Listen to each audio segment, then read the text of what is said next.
The rain hit Willa Sutherland's face like frozen needles as she urged her exhausted mare forward through the darkness, knowing that if she stopped now, both she and the horse would die out here on these merciless Dakota plains.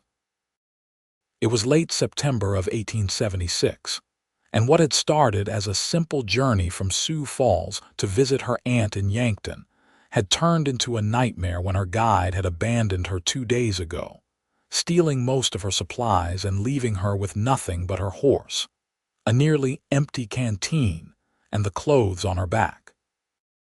The storm had rolled in just after sunset, transforming the landscape into a treacherous maze of mud and darkness.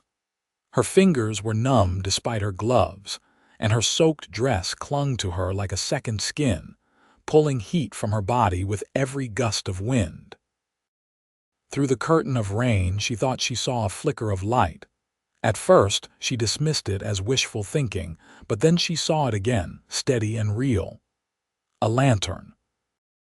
Her heart leaped with desperate hope as she guided her stumbling mare toward it, praying it was not a mirage conjured by her exhausted mind. As she drew closer, she could make out the silhouette of a small ranch house, sturdy and solid against the storm. A barn stood nearby, and in the window of the house, that blessed lantern glowed like a beacon. She slid from her horse, her legs nearly buckling as her feet hit the muddy ground. Leading the mare by the reins, she stumbled toward the porch, each step an effort of will over exhausted flesh. She had barely raised her fist to knock when the door swung open, revealing a tall man holding a rifle. Even in her depleted state, Willa registered the wariness in his stance, the way his finger rested near the trigger guard. But then his eyes swept over her bedraggled form and something shifted in his expression. "Please," she managed through chattering teeth. "My horse and we need shelter from the storm." The man lowered his rifle immediately, stepping back to let her in. "Good God, woman, get in here before you freeze to death. How long have you been out in this?" "Hours," Willa said, stumbling across the threshold. Water pooled on his wooden floor beneath her sodden skirts. "Since the storm started, I am so sorry to intrude, but I had nowhere else to go." "Your horse," the man said, already moving past her. "Let me get her into the barn. You stay here, get close to the stove. There is a blanket on that chair."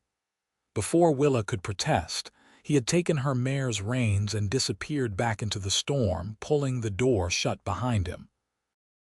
She stood there dripping for a moment, then her survival instincts kicked in. She moved toward the potbelly stove radiating heat in the corner, her fingers fumbling with the buttons of her soaked coat. The blanket he had mentioned was draped over a rocking chair, and she wrapped it around her shoulders, feeling the first stirrings of warmth penetrate the cold that had settled into her bones. The room around her was sparse but clean. A table with 2 chairs sat near the window. A simple bed occupied one corner, neatly made with a patchwork quilt. Shelves lined one wall, holding supplies and a few books. Everything spoke of a solitary life, organized and self-sufficient. The door burst open and the man returned, as wet now as she was. He shook water from his hat and hung it on a peg by the door, then ran a hand through dark hair plastered to his skull. In the lamplight, Willa could see him properly for the first time. He was perhaps 30 years old, with strong features and eyes the color of storm clouds. A scar ran along his jawline, pale against weathered skin. He wore simple rancher's clothes, all practicality and no frills. "Your horse is settled," he said, moving toward the stove. "She is exhausted, but she will be fine with rest and feed. Now let us get you properly warm before you catch your death." He grabbed the kettle from the stove and poured steaming water into a tin cup, dropping in some tea leaves from a jar on the shelf. "Drink this." Willa accepted the cup gratefully, wrapping her numb fingers around its warmth. "Thank you. I cannot tell you how grateful I am. I thought we were going to die out there." "You nearly did," he said bluntly. "This storm is one of the worst I have seen this season. What in heaven's name are you doing out here alone?" "I was traveling from Sioux Falls to Yankton to visit my aunt. I had hired a guide, but 2 days ago he robbed me and left me stranded." The words came out bitter. She took a sip of the hot tea, feeling it spread warmth through her chest. "I have been trying to find my way since then, but I got turned around when the storm hit." The man's jaw tightened. What did this guide look like? Tall, thin, with a scar across his nose. He said his name was Jim Carter, but I suspect that was a lie. Sounds like Jim Rollins. He has pulled that trick before, the bastard. The man caught himself. "Pardon my language." "Under the circumstances, I think it is warranted," Willa said. Now that the immediate crisis was passing, she became acutely aware of her appearance and situation. Here she was, alone with a strange man in his home, soaked to the skin and entirely dependent on his goodwill. Her mother would have been horrified. "I should introduce myself properly. I am Willa Sutherland, originally from Boston but most recently residing in Sioux Falls." "Quinton Garrett," he said. "Most people call me Quinn. This is my ranch, small as it is. Just me and a few head of cattle, some chickens." "It is good to meet you, Mr. Garrett, though I wish it were under better circumstances." "Quinn, please," he said. He looked at her wet dress, then away, a flush creeping up his neck. "You need to get out of those wet clothes." "I have some spare shirts and trousers. They will be too big, but at least they are dry. I will turn around while you change." Willa knew he was right, but the impropriety of it all made her hesitate. Then another shiver racked her body and practicality won out over propriety. "Thank you." Quinn rummaged in a chest at the foot of his bed and pulled out a worn flannel shirt and a pair of trousers, setting them on the bed. Then he turned his back, moving to the window to stare out at the storm. Willa quickly stripped off her sodden layers, her fingers clumsy with cold and exhaustion. The dry clothes felt like heaven against her chilled skin, even if the trousers threatened to fall off her hips, and she had to roll the shirt sleeves up several times. "I am decent," she said. Quinn turned around, and something flickered in his eyes as he took in her appearance. It was not the lascivious look she had feared, but something softer, almost surprised. "You should eat something. I have stew left from dinner." "I do not want to take your food. I have plenty." He was already ladling stew into a bowl. "Besides, you look like you have not eaten properly in days." He was right about that. Willa accepted the bowl and sat in one of the chairs by the table. The stew was simple but good, rich with meat and vegetables. She had to force herself to eat slowly, though her empty stomach demanded she devour it all at once.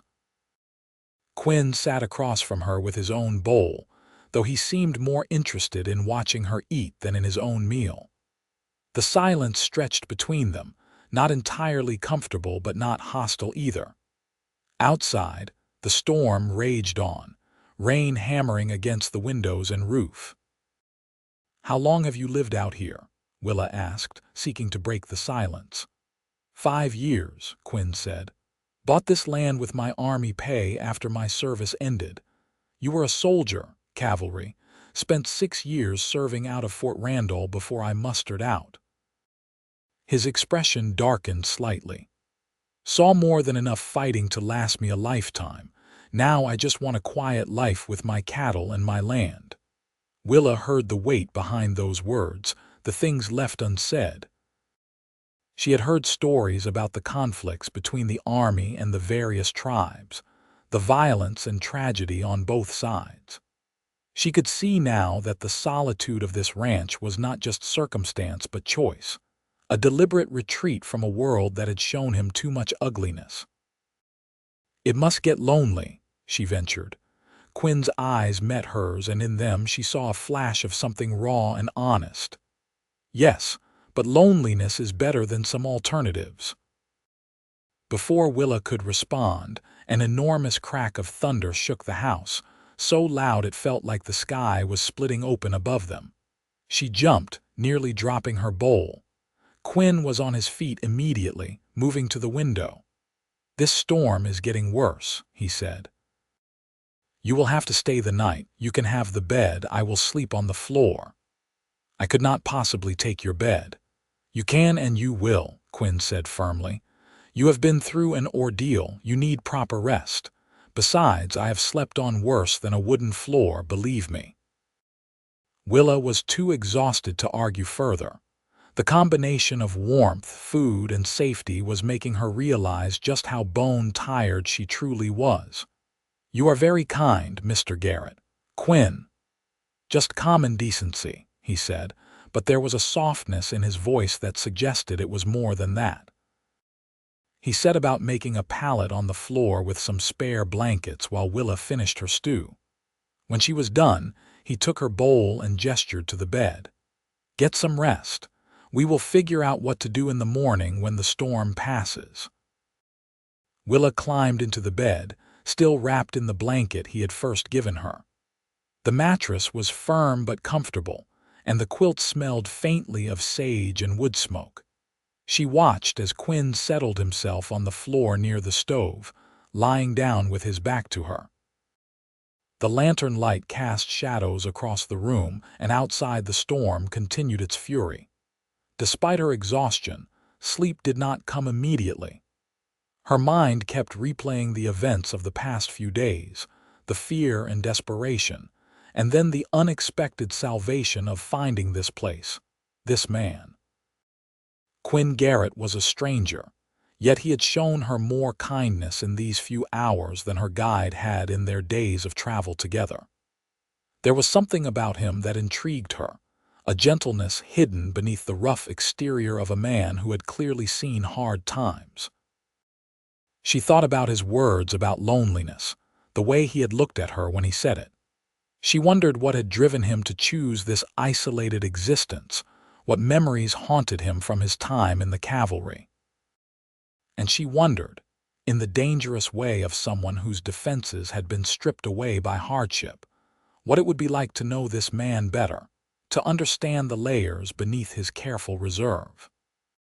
The storm finally lulled her to sleep, and her dreams were a confused tangle of rain and darkness and gray eyes that watched her with unexpected kindness. She woke to sunlight streaming through the window and the smell of coffee and bacon. For a moment she was disoriented, unsure where she was, and then the events of the previous night came rushing back. She sat up to find Quinn at the stove, cooking breakfast.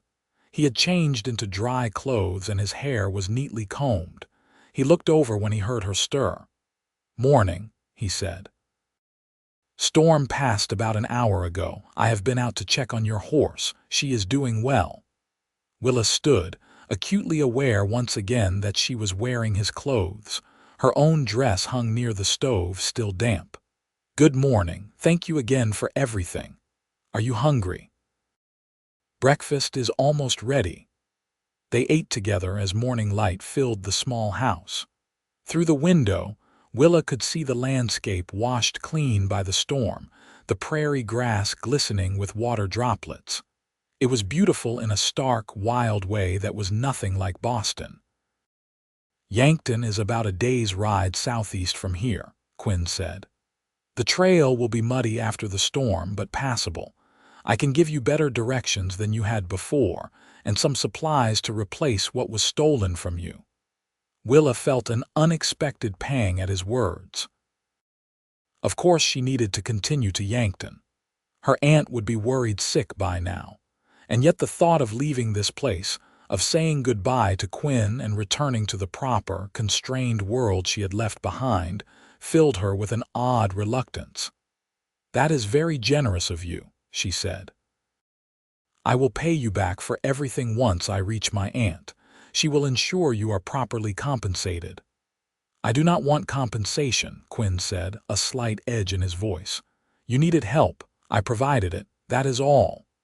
Nevertheless, you have given me food and shelter and supplies. That has value." So does human decency, and that cannot be repaid with money. He stood abruptly, carrying his plate to the wash basin. Your dress should be dry enough to wear in an hour or so. I will get your horse ready and pack some supplies. He left the house before Willa could respond, the door closing firmly behind him. She sat there feeling like she had somehow offended him, though she was not sure how. She had only been trying to be proper, to ensure he did not suffer a loss because of her misfortune. She cleaned up from breakfast, then checked her dress. It was still slightly damp but wearable. She changed out of Quinn's clothes, folding them neatly and placing them on the bed. The dress was wrinkled and bore mud stains, but it was her own, and putting it back on felt like putting back on the armor of her old life. When she emerged from the house, she found Quinn in the barn, saddling her mare. He had also saddled his own horse, a sturdy bay gelding. "What are you doing?" Willa asked. "Coming with you," Quinn said without looking at her. "At least part of the way. These plains can be dangerous, especially for someone traveling alone, and Jim Rawlins might still be in the area. I could not ask you to do that. You are not asking, I am offering." He finally looked at her, and his expression had softened from earlier. "Please, let me do this. I would not sleep well knowing I sent you off alone." There was something in his eyes that made Willa's breath catch, a concern that went beyond mere neighborly duty. She realized that whatever connection she had felt stirring in the night had not been entirely one-sided. "Thank you," she said quietly. "I would appreciate the company." They set out under clear skies, the storm having blown itself out completely. The trail was indeed muddy, as Quinn had predicted, but the horses managed well enough. Quinn led the way, pointing out landmarks and explaining the lay of the land. He was a good teacher, patient and thorough, making sure Willa understood how to read the terrain. As they rode, they talked. Willa told him about her life in Boston, the society parties and rigid expectations, and how stifling it had all become. Her parents had died 2 years ago in a carriage accident, leaving her a modest inheritance. She had used part of it to move west, seeking something she could not quite name. Freedom, perhaps, or purpose, or just a life that felt more real than the artificial world she had known. Quinn listened without judgment, occasionally asking questions. In turn, he told her about his own past. He had grown up on a farm in Missouri, the youngest of 4 brothers. When the war came, his brothers had all fought. Only he had survived. After the war ended, he had joined the cavalry because he did not know what else to do, only to find himself in a different kind of conflict, one that left him questioning everything he had been taught about honor and duty. "I saw things," he said quietly as they paused to rest the horses at midday. "Did things, all in the name of orders and strategy and westward expansion. After a while, I could not reconcile what I was ordered to do with what I believed was right. So I left as soon as my enlistment was up and bought land where I would not have to answer to anyone but myself." "That must have been a difficult decision," Willa said. "The difficult part was not leaving. It was learning to live with the memories." Quinn looked out across the prairie, his eyes distant. "Some nights they still wake me up. The faces of people I could not save. The sounds of battle. The knowledge that I was part of something ugly, even if I was just following orders." Willa reached out and touched his arm, a brief contact but one filled with understanding. "You got out. You chose differently. That takes courage too." Quinn's eyes met hers, and something passed between them in that moment. A recognition of kindred spirits, both seeking redemption from pasts that haunted them in different ways. They continued riding as the afternoon wore on. Quinn taught her how to read the sun's position for direction, how to spot water sources, how to identify the plants that were safe to eat and which to avoid. It was knowledge born of hard experience, and he shared it freely. As the sun began its descent toward the horizon, Quinn pointed to a line of trees in the distance. "There is a creek there. Good place to camp for the night if you are tired." Camp. Willa had assumed they would reach Yankton before nightfall. "We could push on through the night, but the horses need rest and so do we. Besides, night travel is dangerous even with moonlight. Better to camp and reach Yankton fresh tomorrow morning." Willa knew he was right, but the thought of spending another night with Quinn, alone under the stars, filled her with a mixture of anticipation and anxiety. What was happening between them? This pull she felt, was it real or just the heightened emotions of her recent ordeal? And did he feel it too? Or was she reading too much into his kindness? They made camp by the creek as dusk settled over the land. Quinn showed her how to properly hobble the horses so they could graze without wandering off, how to build a fire that would last through the night, how to arrange their bedrolls for maximum safety. The man was a font of practical knowledge, every action efficient and purposeful.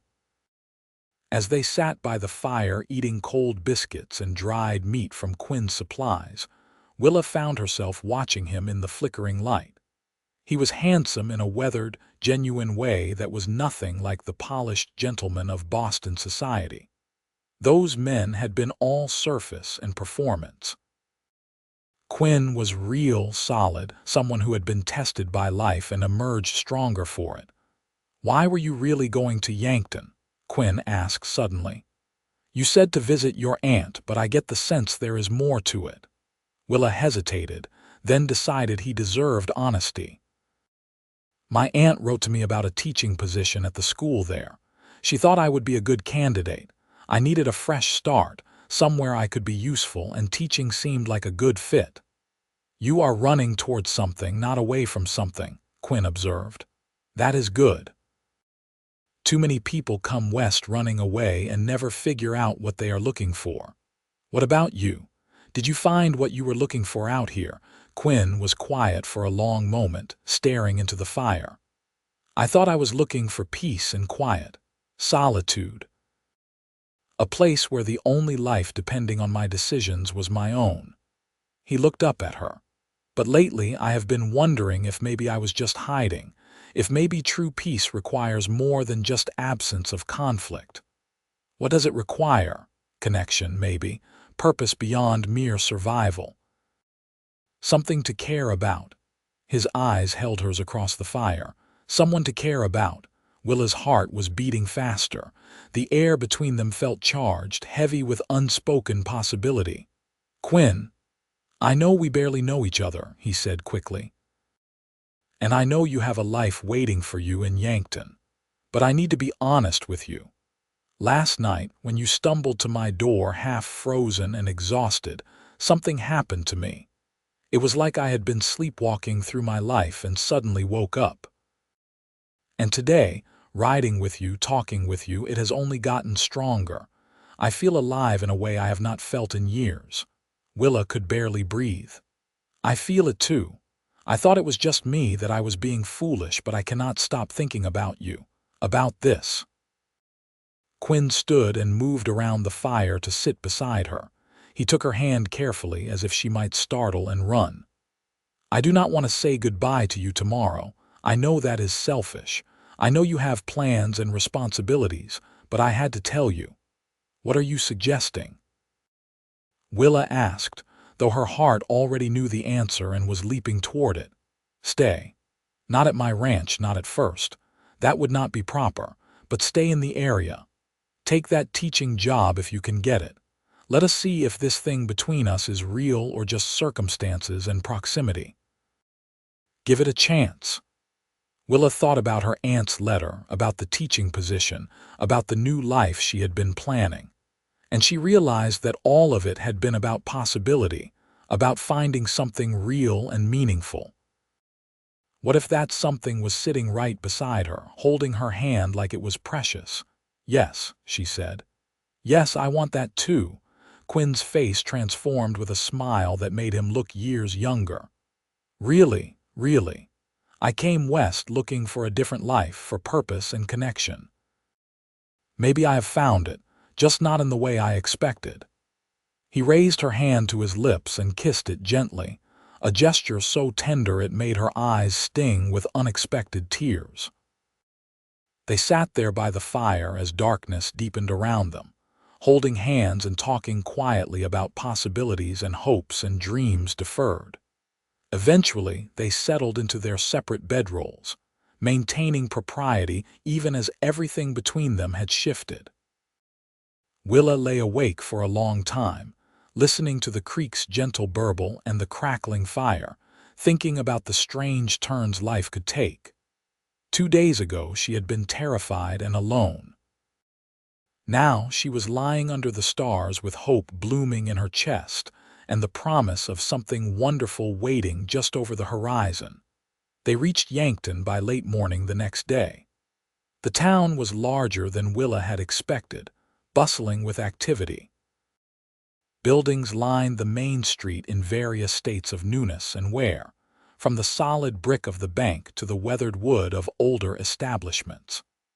Wagons and horses crowded the muddy streets, and people went about their business with the purposeful energy of a growing frontier town. Quinn led her to a neat house on the edge of town, where her aunt lived. Martha Stewart was a widow in her 50s who had moved to Yankton 5 years earlier to start fresh after her husband's death. She came bustling out of the house when she saw them approaching, her face a mixture of relief and concern. "Willa, thank heavens! I was beginning to fear the worst when you did not arrive 2 days ago." Martha's eyes swept over Willa's bedraggled appearance, then moved to Quinn with frank assessment. "And who is this?" "Aunt Martha, this is Quinton Garrett.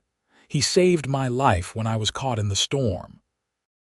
My guide robbed me and abandoned me, and if Quinn had not offered me shelter, I do not know what would have happened." Martha's expression softened immediately as she looked at Quinn.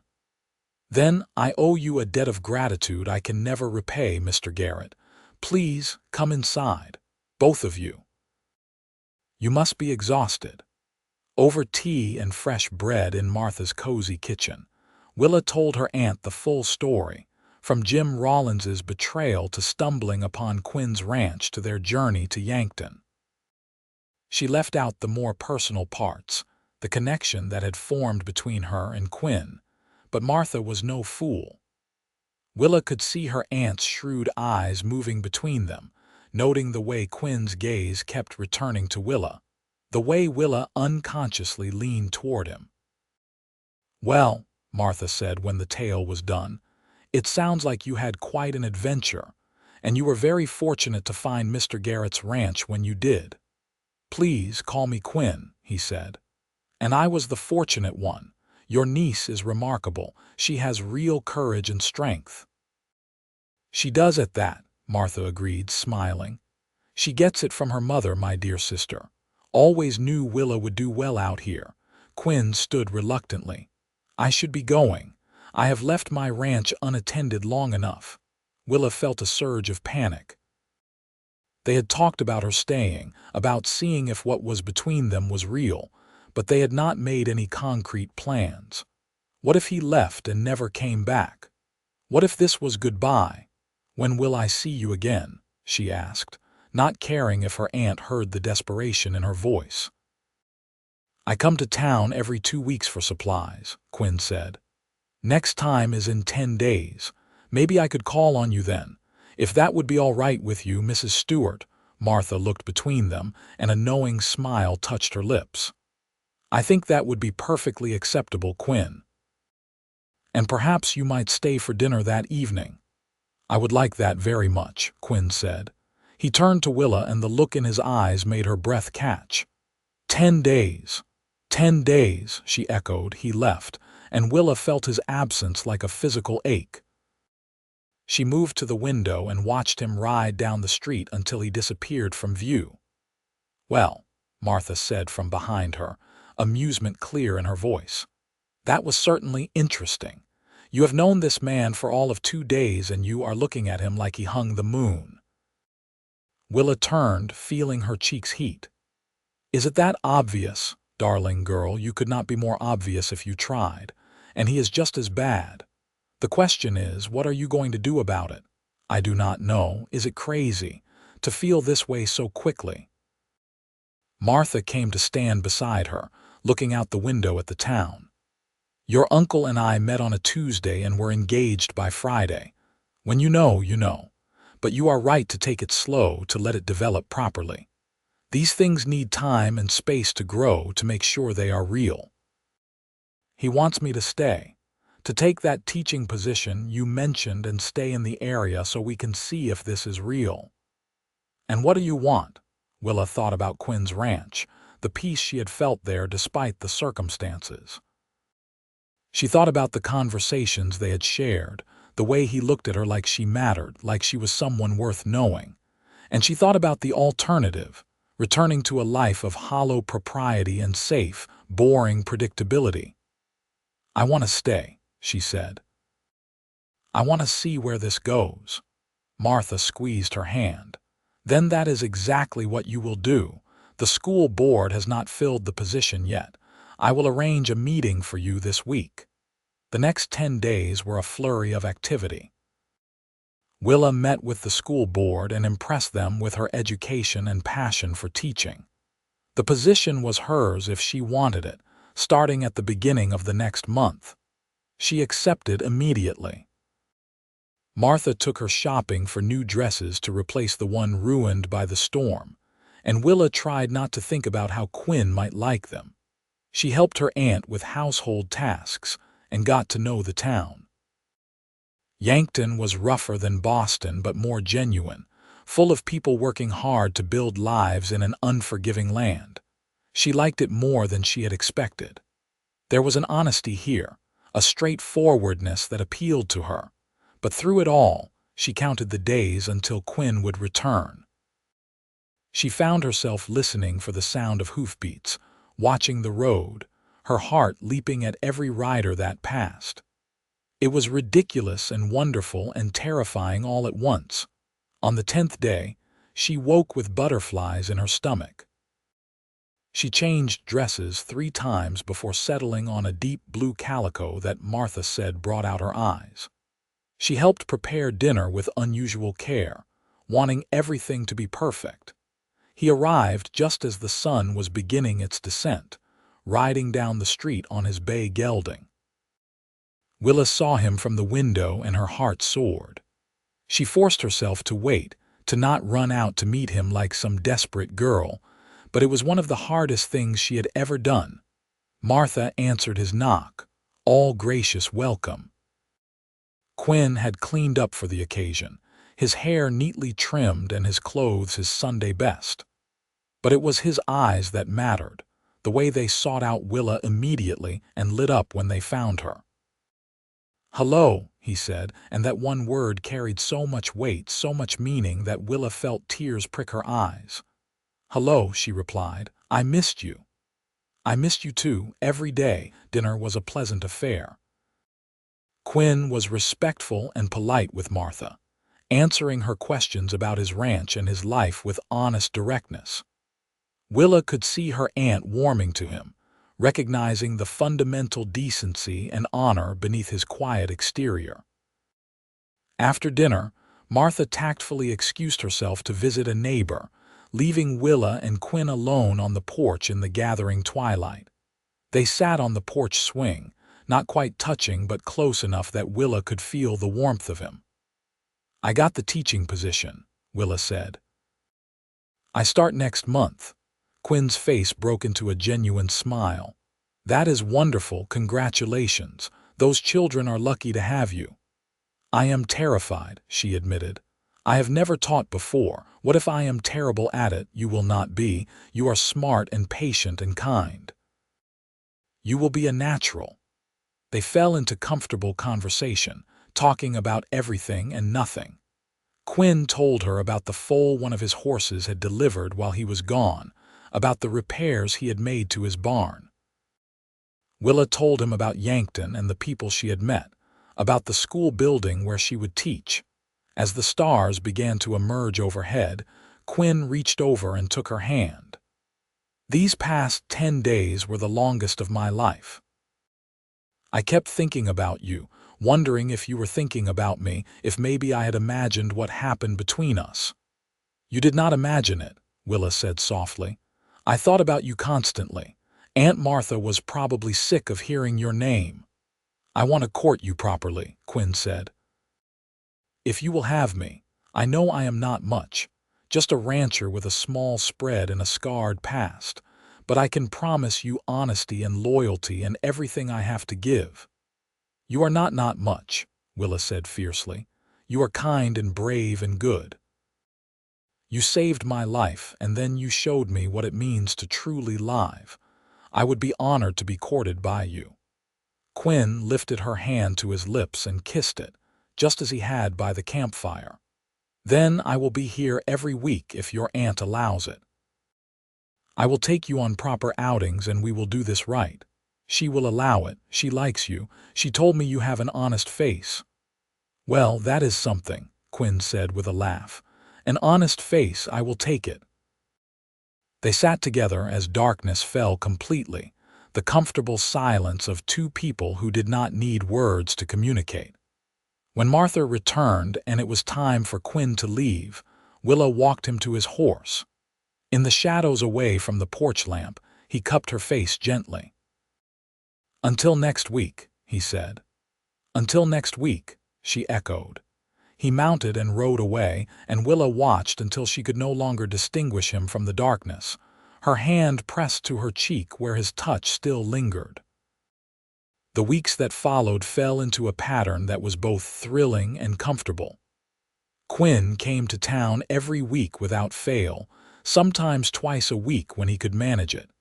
He took Willa on walks through town, on picnics by the creek, on rides through the countryside. They talked endlessly, learning each other's histories and dreams and fears.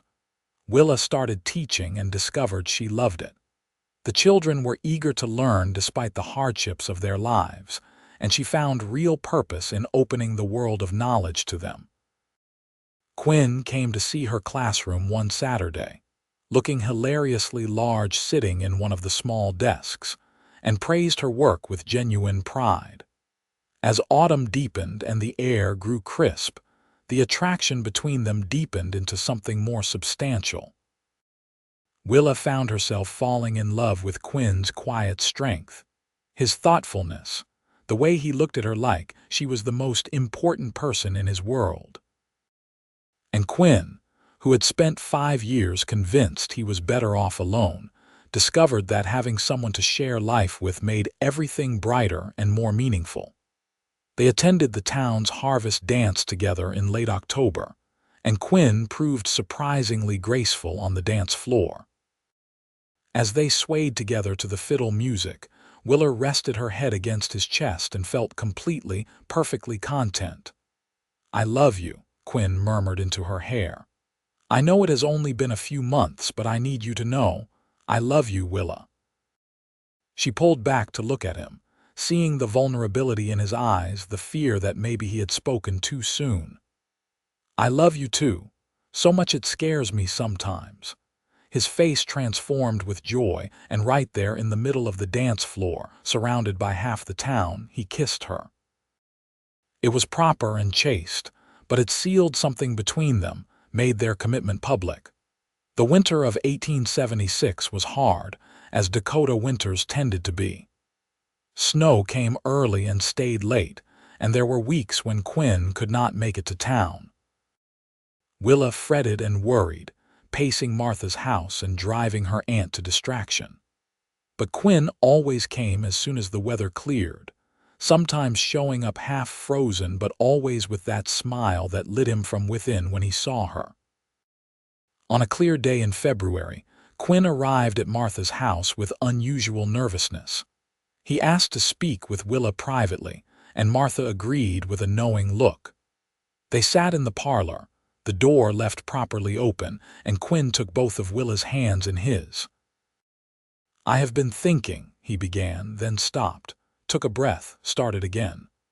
"Before you, my ranch was just a place to exist, a refuge from a world I did not want to be part of anymore. But now, every time I am there without you, it feels empty, incomplete. And I realize that a house is not a home unless there is someone in it to love. He slid from the chair onto one knee, and Willa's heart started racing. From his pocket, he pulled a simple gold band set with a small but perfect sapphire. Willa Sutherland, you offered me shelter from a lifetime of loneliness, even if you did not know it at the time. You brought light back into my life and showed me that my past does not have to define my future. Will you marry me? Will you make that empty ranch into a home? Will you let me spend the rest of my life trying to make you as happy as you have made me? Tears were streaming down Willa's face, but she was smiling so hard her cheeks hurt. Yes. Yes, of course, yes. I love you so much, Quinn. I want nothing more than to build a life with you. He slipped the ring on her finger, then stood and pulled her into his arms, kissing her properly for the first time without the constraints of a public audience. It was everything Willa had dreamed of and more, tender and passionate and full of promise. They were married in April of 1877, just as the prairie was coming back to life after the long winter. It was a simple ceremony in the Yankton church with Martha and a few friends in attendance. Willa wore a cream-colored dress that Martha had helped her sew, and Quinn wore a new suit that made him look both handsome and slightly uncomfortable. But when they spoke their vows, looking into each other's eyes and promising forever, there was no discomfort, only certainty and joy. They spent their first night as husband and wife at Martha's house, properly in the guest room, and then Quinn took Willa home to the ranch the next day. Seeing it again after all these months felt surreal to Willa. This was where it had all begun, where she had stumbled out of a storm and into a new life. But now it looked different. Quinn had been working on the house, expanding it with a proper bedroom and a larger kitchen. He had built new furniture, including a rocking chair that he had placed by the window, and everywhere were small touches that showed he had been preparing for her arrival. Curtains on the windows, a quilt on the bed that he admitted Martha had helped him pick out, a bookshelf waiting to be filled. "Welcome home, Mrs. Garrett," Quinn said, carrying her over the threshold. "Home," Willa repeated, savoring the word. It was not just the house. It was him. He was her home now, and she was his. They settled into married life with surprising ease. Willa continued teaching, making the trip to Yankton 3 days a week during the school term. The rest of the time she helped Quinn with the ranch, learning the rhythms of this new life. She learned to milk the cows, to gather eggs, to help with the endless tasks that kept a ranch running. It was hard work, but satisfying in a way that her old life had never been. In the evenings, they would sit together on the porch or by the fire, talking or reading or simply enjoying each other's presence. Quinn taught her to play checkers, and they had long tournaments that got hilariously competitive. Willa read to him from her favorite books, and he listened with an attention that showed he was not just humoring her but genuinely interested. Their physical relationship developed with the same natural ease as everything else between them. On their wedding night, Quinn had been tender and patient, understanding that Willa was nervous despite her desire.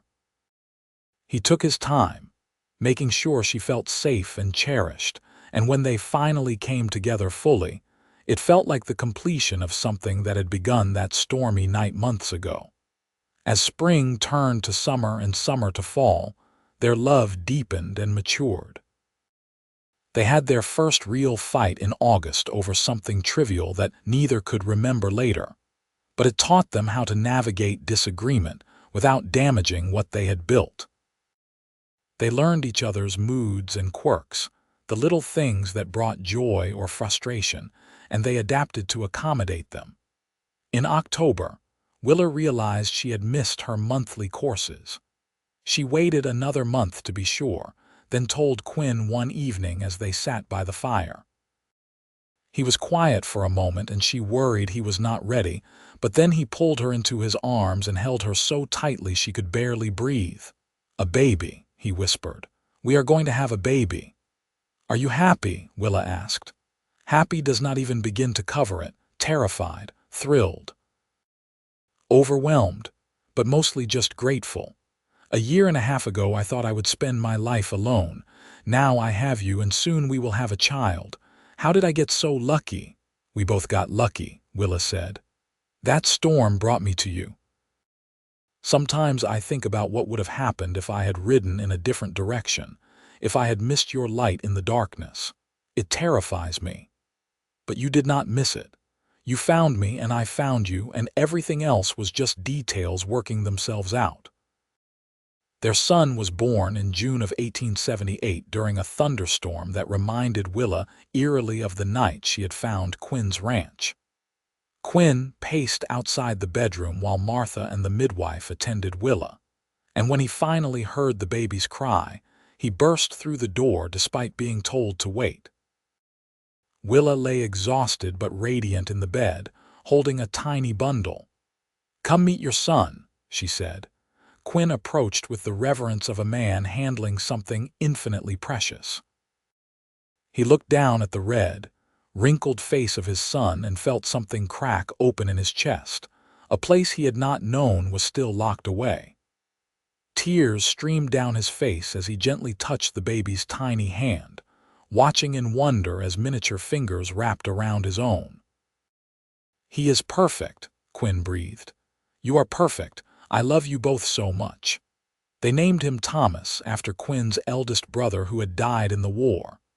Thomas Quinton Garrett was a healthy, loud baby who demanded attention and gave nothing but joy in return. Quinn was a devoted father, never complaining about sleepless nights or dirty diapers. He would walk the floor for hours with Thomas when the baby was fussy, singing old songs his mother had taught him. Watching Quinn with their son made Willa fall even more deeply in love with her husband.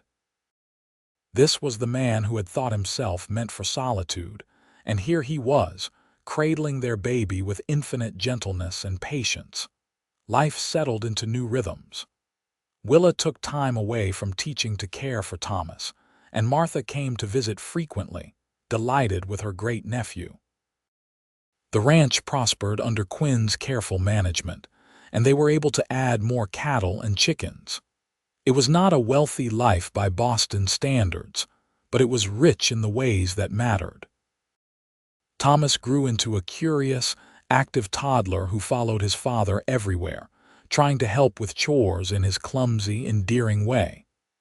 Quinn was endlessly patient, showing Thomas how to feed the chickens, how to brush the horses, how to read the weather in the sky. When Thomas was 3, Willa found herself pregnant again. Their daughter, Sarah, was born in the spring of 1881, and she was the image of her mother with blonde hair and blue eyes. Thomas was initially skeptical of this noisy interloper, but Quinn and Willa helped him understand that he was now a big brother with important responsibilities. Soon, Thomas was fiercely protective of his little sister, insisting on helping with everything. The years flowed by with the inevitable mix of joy and hardship that made up life. There were good years when the cattle prices were high and the weather cooperative. There were hard years when drought or disease threatened their livelihood. Through it all, Quinn and Willa faced everything together, their partnership growing stronger with each challenge overcome. They added more rooms to the house as their family grew. The simple one-room cabin where Willa had first found shelter became a proper home with multiple bedrooms, a large kitchen, and even a parlor.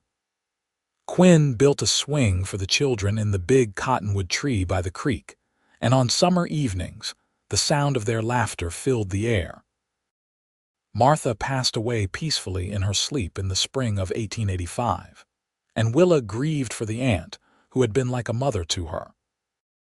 But she took comfort in knowing that Martha had lived to see her happy and settled, had known her great-niece and great-nephew, had died knowing that Willa was loved and cared for.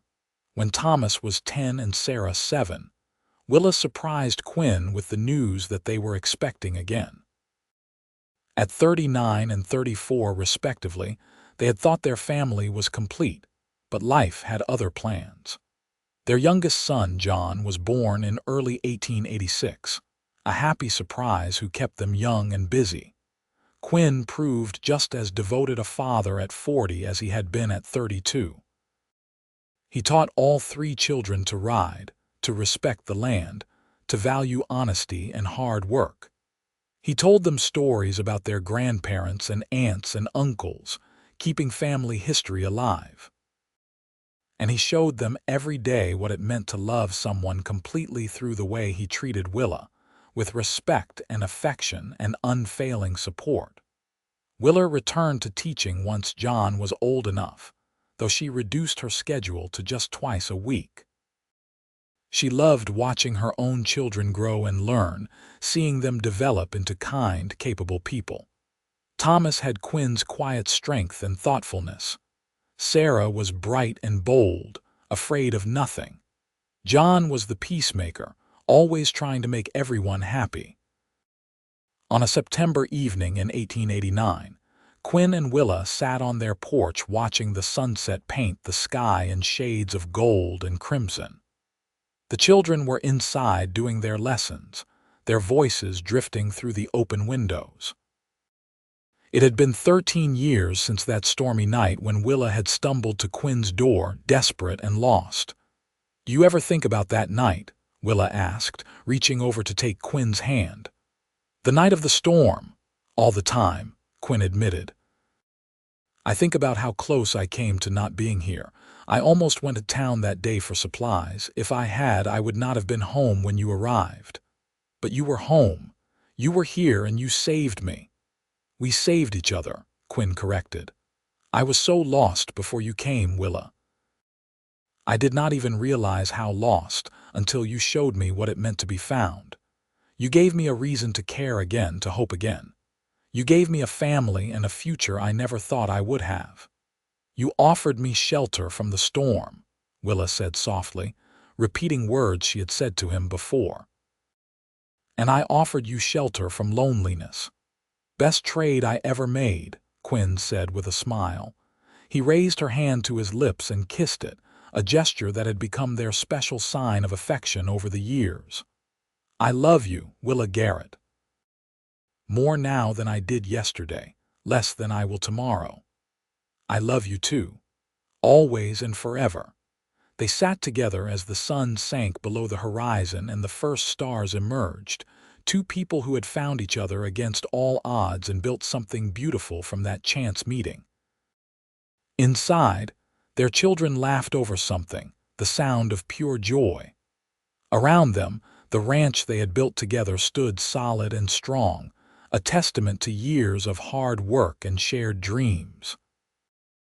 The storm that had brought them together was long past, but its effects rippled forward through time in the family they had created, the love they shared, the life they had built.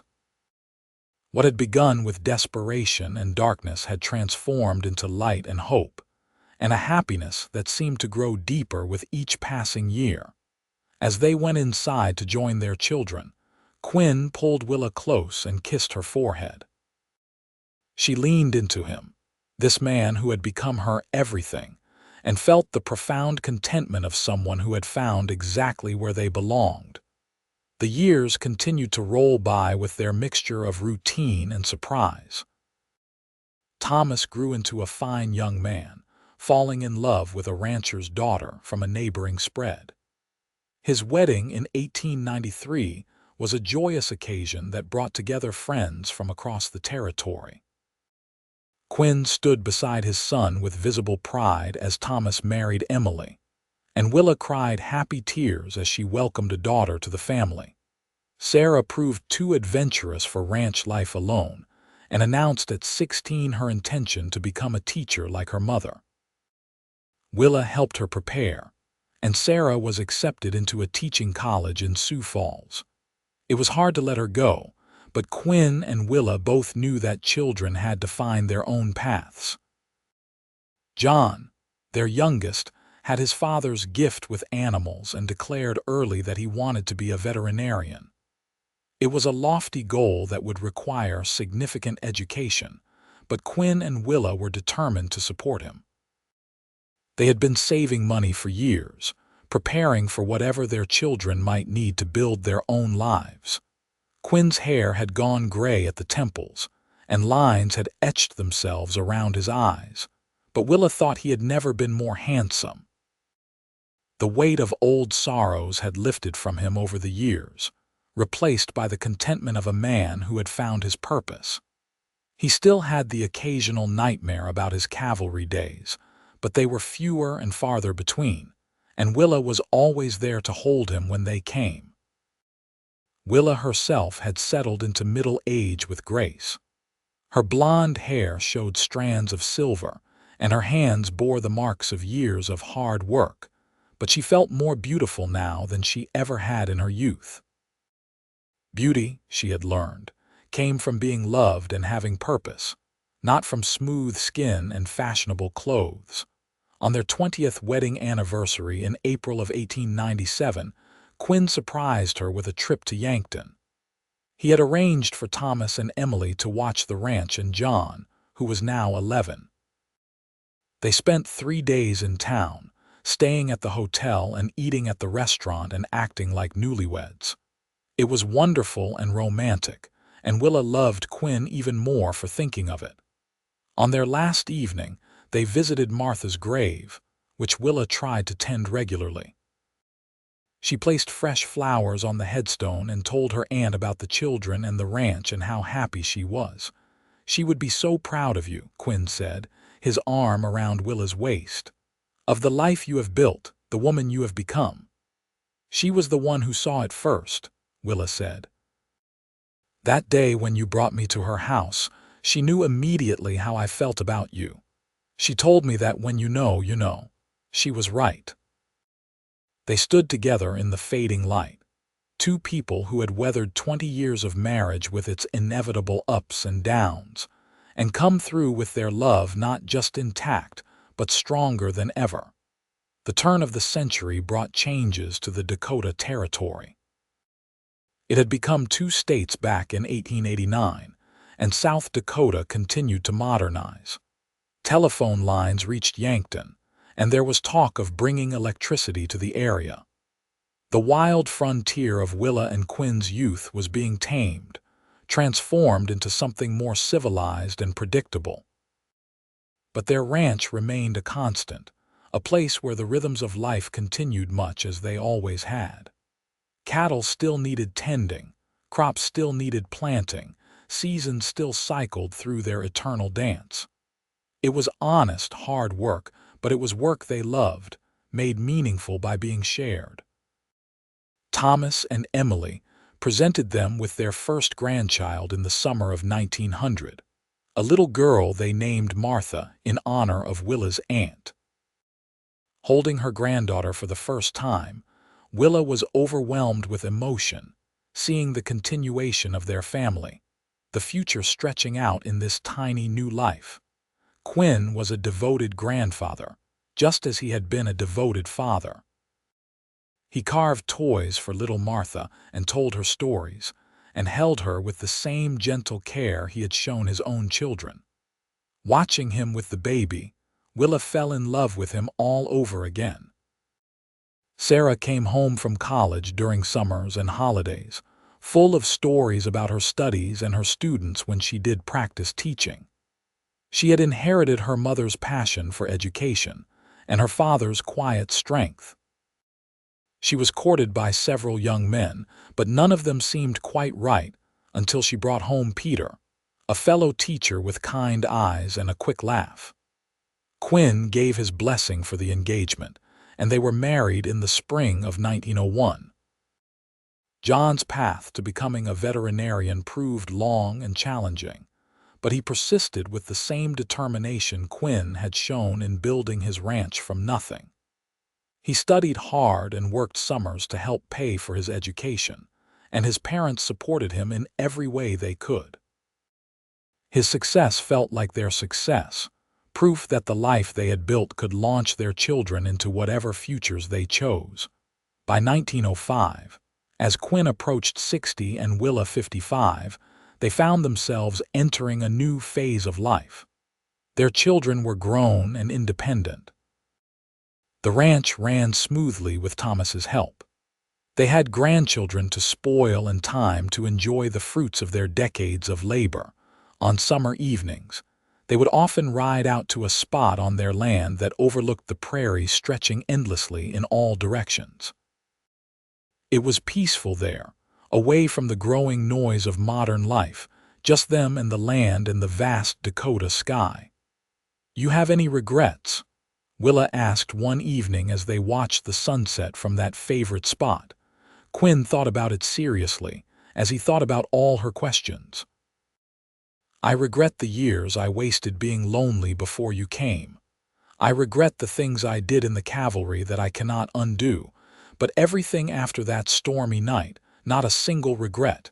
"You?" "None," Willa said firmly. "Not even the hard times. Especially not the hard times, because those showed me what we were capable of together. We built something real, Quinn, something lasting." "We did," he agreed. "From almost nothing, we built a family and a home and a life worth living. That is more than most people get." He helped her down from her horse, and they stood together watching the colors shift across the sky. The same sky that had been there that stormy night 29 years ago, the same land that had been there when Willa had stumbled to his door. Everything had changed, and yet the fundamentals remained constant. Quinn wrapped his arms around Willa from behind, and she leaned back against him, feeling safe and cherished as she always had in his embrace. They stood like that until the stars emerged, one by one, filling the heavens with their ancient light. The years after 1905 were gentle ones. Quinn and Willa had worked hard for decades, and now they were able to enjoy a slower pace. Thomas took over most of the daily ranch operations, running it with the same care and competence his father had shown. Quinn was always available for advice or help when needed, but the burden of responsibility had shifted to the next generation. Their children gave them more grandchildren. Thomas and Emily had 3 more after Martha. Sarah and Peter had twin boys, rambunctious and funny.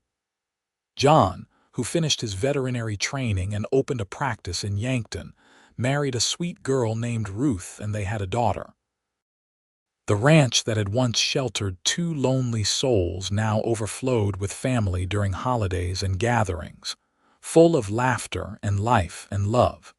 Quinn's health remained good despite his age, though he moved a bit slower than he once had.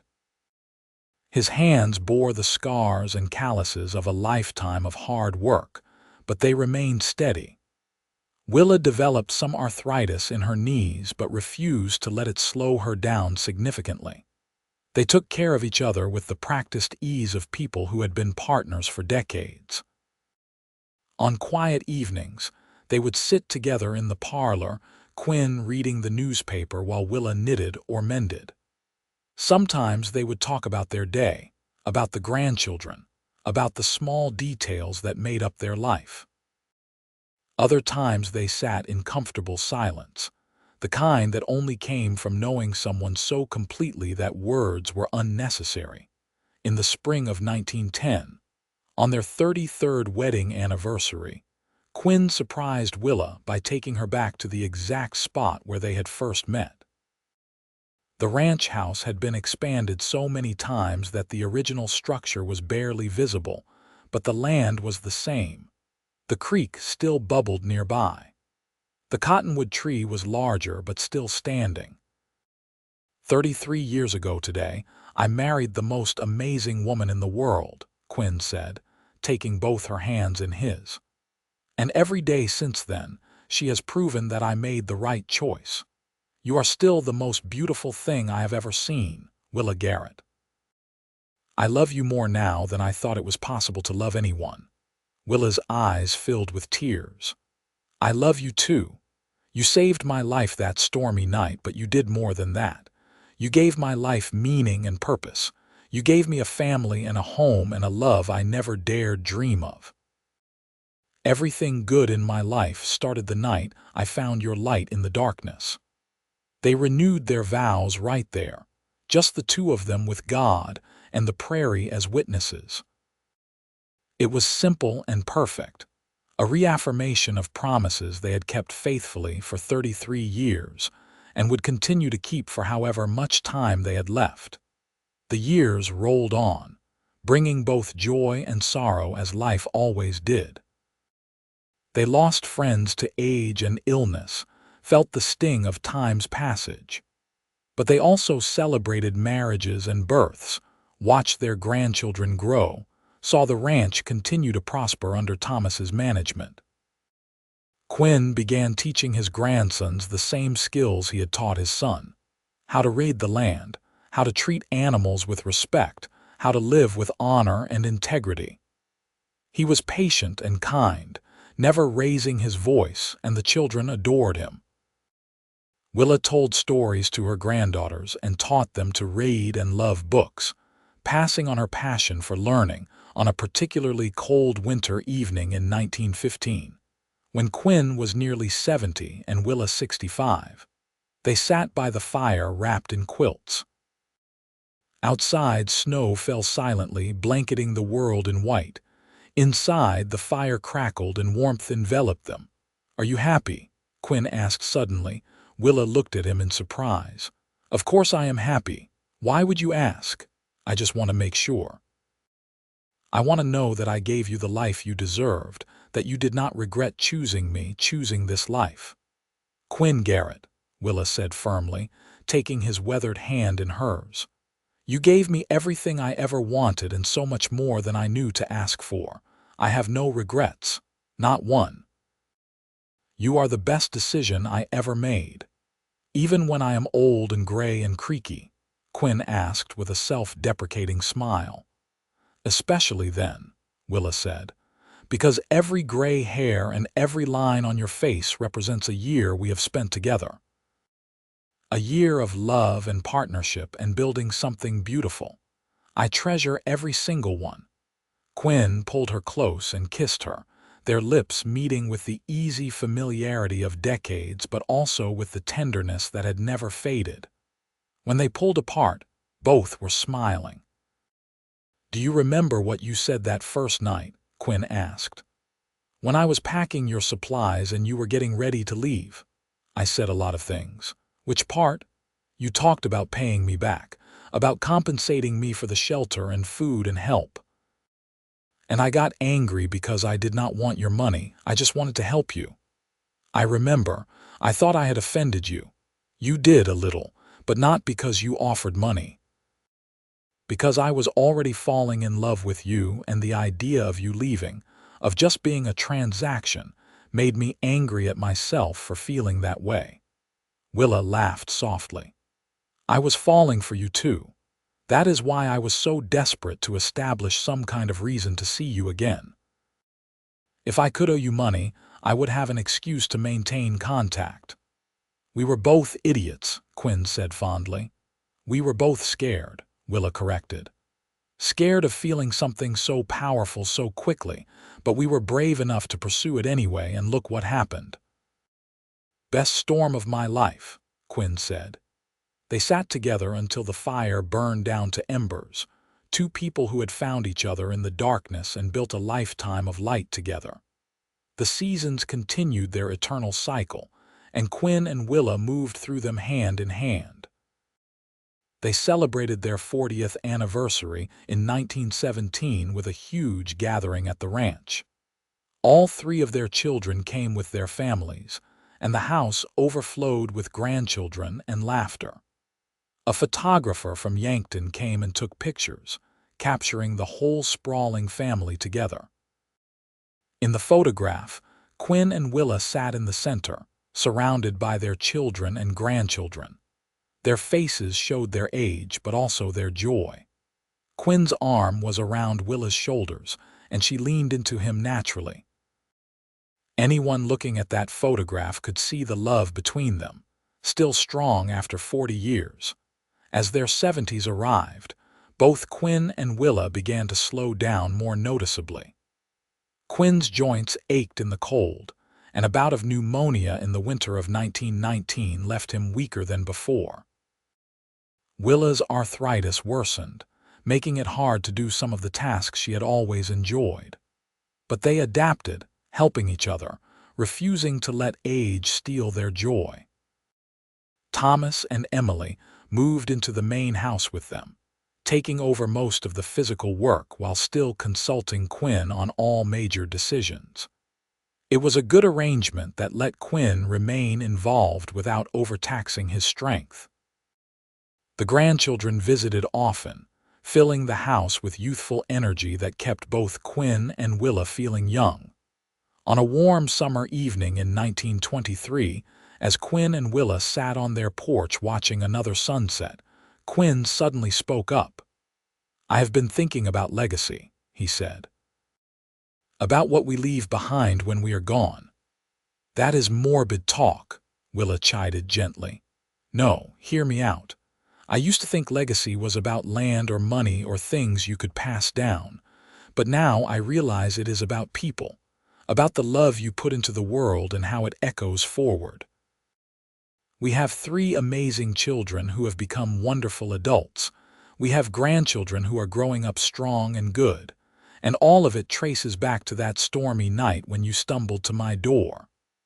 When you offered me shelter," Willa added. "When we offered each other shelter," Quinn corrected. "From loneliness, from the past, from fear of the future. We gave each other something to live for, and from that, all of this grew." He gestured at the ranch spread out before them, at the barn where Thomas was finishing evening chores, at the house where Emily was preparing dinner and grandchildren were playing. "It is a good legacy," Willa agreed. "Better than I ever dreamed of having. No regrets." Quinn asked, as he had asked so many times over the years. "Not a single one," Willa confirmed, as she always did. Just that we did not have more time. 100 years would not be enough with you." They sat in comfortable silence as the sun painted the sky in shades of rose and gold. The same prairie stretched around them that had been there that first night, wild and beautiful and unchanged in its essential nature, even as everything else had transformed. Quinn reached over and took Willa's hand, their fingers interlacing with the ease of long practice. In that simple gesture was everything they had been to each other: comfort, passion, partnership, home. 2 people who had found each other against all odds and had chosen each other every day since. As the stars began to emerge, they went inside together to join their family for dinner, still hand in hand, still in love, still grateful for the storm that had brought them together and the lifetime of sunshine that had followed. The years beyond 1923 were lived at an even gentler pace. Quinn developed a heart condition that required him to avoid strenuous activity, and Willa's arthritis worsened to the point where she needed a cane to walk. But they continued to find joy in simple things: morning coffee together, visits from grandchildren and great-grandchildren, watching the seasons change from their beloved porch. Their children and grandchildren made sure they were never alone, never without help or company. The house that had started as a simple one-room cabin was now a true family home, with multiple generations under its roof at various times. It was exactly what Quinn and Willa had always wanted, even if they had not known to want it back in 1877. On their 50th wedding anniversary in April of 1927, the entire family gathered once more for a massive celebration. Quinn was 79 now, Willa 75, and while age had slowed them down, it had not diminished the love in their eyes when they looked at each other. 50 years, Quinn marveled as they cut the cake Emily had made. Half a century together and it still feels like not enough time. We have been very blessed, Willa agreed, her voice soft with emotion. More than most people get in 3 lifetimes. Their oldest grandchild, Martha, now a young woman of 27 with children of her own, stood to make a toast. To my grandparents who showed all of us what true love looks like. You have been our example, our inspiration, and our foundation. Everything good in this family traces back to the 2 of you and the life you built together. We love you both so much. The gathering erupted in agreement, glasses raised, voices joining in celebration. Quinn and Willa looked around at the sea of faces, all connected to them, all part of the legacy of love they had created. It was overwhelming and perfect. That night, alone in their bedroom, Quinn held Willa close. "Thank you," he whispered into the darkness. "For what? For everything. For stumbling to my door that night, for staying, for building this life with me, for 50 years of love and partnership, for being the answer to prayers I did not know how to pray." Willa kissed him softly. "You saved my life that night." "We saved each other," Quinn said, as he always did. "And we have been saving each other every day since." They fell asleep in each other's arms as they had for 50 years, 2 hearts beating in rhythm, 2 souls intertwined beyond any possibility of separation. Quinn's health began to fail more noticeably in the winter of 1928. The doctor said his heart was simply wearing out, that at 80 years old he had lived a long and full life. Quinn accepted this with the same quiet grace he had shown throughout his life, his only concern being for Willa and how she would manage without him. "You will be fine," he told her on a cold February morning as they sat by the fire. "You have Thomas and Sarah and John. You have a dozen grandchildren and great-grandchildren who love you. You will be surrounded by love." "But I will not have you," Willa said, tears streaming down her face. "How can I be fine without you? The same way you were fine before you met me. You are strong, Willa. The strongest person I have ever known. You stumbled to my door half frozen and half dead, and you survived. You built a whole life in a new world. You can survive this too." "I do not want to survive without you," Willa said fiercely. "You are my heart, Quinton Garrett. You have been my heart for 51 years. I do not know how to be without you." Quinn pulled her close, though the effort taxed his limited strength. "You carry me with you. In every memory, every moment we shared, every life we created together. I will always be part of you, just as you will always be part of me. Death might separate our bodies, but it cannot touch what we have built together." He kissed her forehead with tender care. "Promise me you will keep living. Really living, not just existing. Promise me you will hold our great-grandchildren and tell them stories about their foolish great-grandfather who thought he wanted to be alone until a beautiful woman showed him otherwise." "I promise," Willa whispered, "but you have to promise me something too. Promise me you will wait for me, that when my time comes, you will be there to offer me shelter one more time." "Always," Quinn promised.